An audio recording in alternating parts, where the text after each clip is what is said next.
A composite bow is a traditional bow made from horn, wood, and sinew laminated together, cf. laminated bow. The horn is on the belly, facing the archer, and sinew on the outer side of a wooden core. When the bow is drawn, the sinew and horn store more energy than wood for the same length of bow. The strength can be made similar to that of all wood self-bows, with similar draw length and therefore a similar amount of energy delivered to the arrow from a much shorter bow. However, making a composite bow requires more varieties of material than a self-bow, its construction takes much more time, and the finished bow is more sensitive to moisture. Composite bows have been known from archaeology and art since the 2nd millennium BCE. But their history is not well recorded as they were developed by cultures without a written tradition. They originated among Asiatic pastoralists who used them as daily necessities, classically for mounted archery, although they can also be used on foot. Such bows spread among the military of civilizations that came into contact with nomad tribes. Composite bows have been used across Asia from Korea to the Atlantic coasts of Europe and North Africa, and southwards in the Arabian Peninsula and in India. The use of horn in a bow was even remarked on in Homer's epic, the Odyssey, believed to have been written in the 8th century BC. The details of manufacture varied between the various cultures that used them. Initially, the tips of the limbs were made to bend when the bow was drawn. Later, the tips were stiffened with bone or antler laths. Post-classical bows usually have stiff tips, known as sires, which are made as an integral part of the wooden core of the bow. Like other bows, they lost importance with the introduction and increasing accuracy of guns. In some areas, composite bows were still used and were further developed for leisure purposes. Later Turkish bows are specialized for flight archery. Composite bows are still made and used in Korea and in China, and the tradition has been revived elsewhere. Modern replicas are available, often made with fiberglass bellies and backs with a natural or man-made core. Construction and materials. The wooden core gives the bow its shape and dimensional stability. It is often made of multiple pieces, joined with animal glue in V-splices, so the wood must accept glue well. Pieced construction allows the sharp bends that many designs require, and the use of woods with different mechanical properties for the bending and non-bending sections. The wood of the bending part of the limb must endure intense shearing stress, and denser woods such as hard maples are normally used in Turkish bows. Bamboo, and wood of the mulberry family, are traditional in China. Some composite bows have non-bending tips, which need to be stiff and light. They may be made of wood such as Sitka spruce. A thin layer of horn is glued onto what will be the belly of the bow, the side facing the archer. Water buffalo horn is very suitable, as is horn of several antelopes such as gemsbok, oryx, ibex, and that of Hungarian grey cattle. Goat and sheep horn can also be used. Most forms of cow horn are not suitable, as they soon delaminate with use. The horn can store more energy than wood in compression. The sinew, soaked in animal glue, is then laid in layers on the back of the bow. The strands of sinew are oriented along the length of the bow. The sinew is normally obtained from the lower legs and back of wild deer or domestic ungulates. Traditionally, ox tendons are considered inferior to wild game sinews since they have a higher fat content, leading to spoilage. Sinew will extend farther than wood, again allowing more energy storage. Hide glue or gelatin made from fish gas bladders is used to attach layers of sinew to the back of the bow, and to attach the horn belly to the wooden core. Stiffening laths, if used, are attached. Both horn and laths may be bound and glued with further lengths of sinew. After months of drying, the bow is ready for use. Further finishing may include thin leather or waterproof bark, to protect the bow from moisture, and recent Turkish bows were often highly decorated with colorful paints and gold leaf. Strings and arrows are essential parts of the weapon system, but no type of either is specifically associated with composite bows throughout their history. Advantages and disadvantages of composite construction. Advantages. The main advantage of composite bows over self bows is their combination of smaller size with high power. They are therefore more convenient than self bows when the archer is mobile, as from horseback, or from a chariot. Almost all composite bows are also recurve bows as the shape curves away from the archer. This design gives higher draw weight in the early stages of the archer's draw, storing somewhat more total energy for a given final draw weight. It would be possible to make a wooden bow that has the same shape, length and draw weight as a traditional composite bow, but it could not store the energy, and would break before full draw. For most practical non-mounted archery purposes, composite construction offers no advantage. The initial velocity is about the same for all types of bow. Within certain limits, the design parameters appear to be less important than is often claimed. However, they are superior for horsemen and in the specialized art of flight archery. A combination of many technical factors made the composite flight bow better for flight shooting. The higher arrow velocity is only for well-designed composite bows of high draw weight. At the weights more usual for modern amateurs, the greater density of horn and sinew compared to wood usually cancels any advantage. Disadvantages. Constructing composite bows requires much more time and a greater variety of materials than self bows, and the animal glue used can lose strength in humid conditions and be quickly ruined by submersion or rain. The 6th century Byzantine military manual, the Strategikon, advised the cavalry of the Byzantine army, many of whom were armed with composite bows,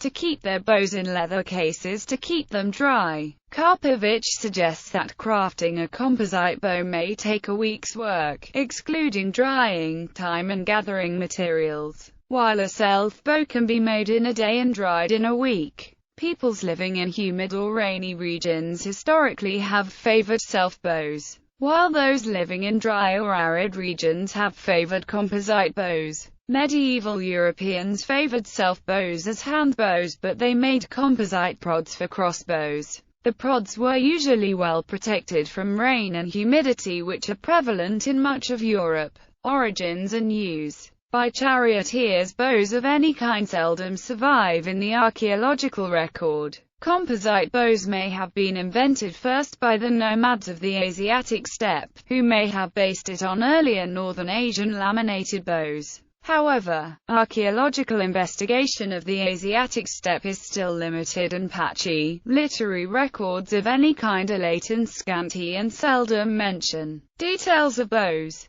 There are arrowheads from the earliest chariot burials at Krivoy Lake, part of the Sintushta-Petrovka culture about 2100–1700 BCE, but the bow that shot them has not survived. The Andronovo culture, descendant of the Sintushta-Petrovka culture, was the first to extend from the Ural Mountains to Tian Shan, and its successor cultures gave rise to the Indo-Aryan migration. Composite bows were soon adopted and adapted by civilizations who came into contact with nomads, such as the Chinese, Assyrian, and Egyptian. Several composite bows were found in the tomb of Tutankhamun, who died in 1324 BCE. Composite bows are known in China from at least the Shang dynasty. By the 4th century BCE, chariotry had ceased to have military importance, replaced by cavalry everywhere. By mounted archers, the mounted archer became the archetypal warrior of the steppes, and the composite bow was his archetypal weapon, used to protect the herds, in steppe warfare, and in incursions into settled lands. Classic tactics for horse-mounted archers included skirmishing. They would approach, shoot, and retreat before any effective response could be made. The term Parthian shot refers to the widespread horse archer tactic of shooting backwards over the rear of their horses as they retreated. Parthians inflicted heavy defeats on Romans, the first being the Battle of Cara. However, horse archers did not make an army invincible. Han General Ban Chao led successful military expeditions in the late 1st century CE that conquered as far as Central Asia, and both Philip of Macedon and his son Alexander the Great defeated horse archer armies. Well-led Roman armies defeated Parthian armies on several occasions and twice took the Parthian capital. By infantry, the infantry archers of classical Greece and the Roman Empire used composite bows. The military of the Han dynasty utilized composite crossbows, often in infantry square formations, in their many engagements against the Xiongnu. Until 1571, composite archers were a main component of the forces of the Ottoman Empire. But in the Battle of Lepanto in that year they lost most of these troops and never replaced them. Technical changes to classical times. The details of bow construction changed somewhat with time. It is not clear that the various developments of the composite bow led to measurable improvements. The development of archery equipment may not be a process involving progressive improvements in performance. Rather, each design type represents one solution to the problem of creating a mobile weapon system capable of hurling lightweight projectiles. Scythian bows. Bending tips variants of the Scythian bow were the dominant form in Asia until approximately the 1st century BCE. These were short weapons. One was 119 centimeters long when strung, with arrows perhaps 50 to 60 centimeters long, with flexible, working tips. The wooden core was continuous from the center to the tip. Scythes, caissons, stiff tips from about the 4th century BCE. The use of stiffened ends on composite bows became widespread. The stiffened end of the bow is of scythe, savi, or caisson. The bending section is of dustar, lapper, or sal. For centuries, the stiffening was accomplished by attaching laths of bone or antler to the sides of the bow at its ends. The bone or antler strips are more likely to survive burial than the rest of the bow. The first bone strips suitable for this purpose come from graves of the 4th or 3rd centuries BCE. These stiffeners are found associated with nomads of the time. Manchen Helfen states that they are not found in Achaemenid Persia, nor in early imperial Rome, nor in Han China. However, Coulston attributes Roman stiffeners to about or before 09 CE. He identifies a steppe tradition of Scythian bows with working tips, which lasted, in Europe, until the arrival of the Huns, and an East or Levantine tradition with scythes, possibly introduced by the Pioneers. Scythes are found in Sassanid but not Achaemenid contexts. Scythes have also been described from the Arabian Peninsula. Composite bows were adopted by the Roman Empire and were made even in the cold and damp of Britannia. They were the normal weapon of later Roman archers, both infantry and cavalry units. Laths stiffening the grip, a new bow type, in which bone reinforcements cover the handle of the bow as well as the tips, may have developed in Central Asia during the 3rd to 2nd century BCE, with earliest finds from the area of Lake Baikal. Fittings from this type of bow appear right across Asia from Korea to the Crimea. Such bows with reinforcement of both grip and scythes have been called Hun, Hunnock, or Xiongnu composite bows. Huns did use such bows, but so did many other peoples. Rousing termed this type the Kumdaya bow, from the Han Chinese type site at the frontier post of Lulan, at the mouth of the Kumdaya River, dated by analogy between c. 1st century BCE and the 3rd century CE. With the arrival of the Huns, this tradition of bows with stiffened grips arrived in Europe. Alanic graves in the Volga region dating to the 3rd to 4th century CE signal the adoption of the Kumdaya type by Sarmatian peoples from Hunnic groups advancing from the east. In general, Hunnic Kumdaya bows had two pairs of ear laths identical in every respect to those found on Roman lime sites. The ear laths show only a greater proportion of longer laths. More distinctively, the grip of the bow was stiffened by 3 laths. On the sides were glued a pair of trapezoidal laths with their longest edges towards the back. On the belly was glued a 3rd lath, varying in shape but often narrow with parallel sides and splayed ends. Therefore, each bow possessed 7 grip and ear laths. compared with none on the Scythian and Sarmatian bows and 4 laths on the Attribution bow. Such bows were often asymmetric, with lower limbs shorter than the upper. The Huns and their successors greatly impressed their neighbors with their archery. Germanic tribes transmitted their respect orally for a millennium. In the Scandinavian Hervera saga, the Geatish king Gizor taunts the Huns and says, Eigiger Hunnar oss felm trathareni acute hornbegarathria. The Romans, as described in the Strategikon, Procopius's Histories, and other works, changed the entire emphasis of their army, from heavy infantry to cavalry, many of them armed with bows.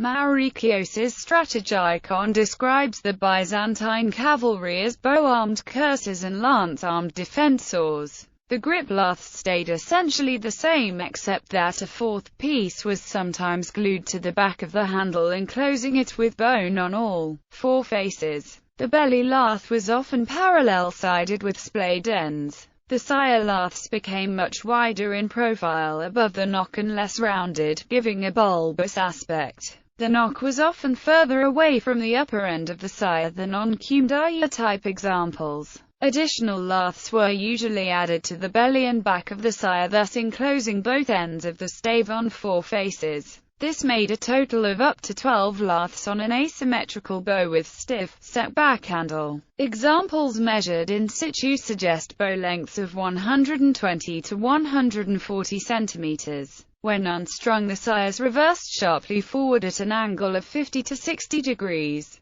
Post-classical development. After the fall of the Western Roman Empire, armies of the Byzantine Empire maintained their tradition of horse archery for centuries. Byzantium finally fell to the Turks before the decline of military archery in favor of guns. Turkish armies included archers until about 1591, and flight archery remained a popular sport in Istanbul until the early 19th century. Most surviving documentation of the use and construction of composite bows comes from China and the Middle East, until reforms early in the 20th century. Skill with the composite bow was an essential part of the qualification for officers in the Chinese Imperial Army. The composite bow was adopted throughout the Arab world, even though some Bedou tribesmen in the Hijaz retained the use of simple self-bows. Persian designs were used after the conquest of the Sassanid Empire, and Turkish-type bows were widely used after the Turkic expansions. Roughly speaking, Arabs favored slightly shorter sires and broader limbs than the Indo-Persian designs.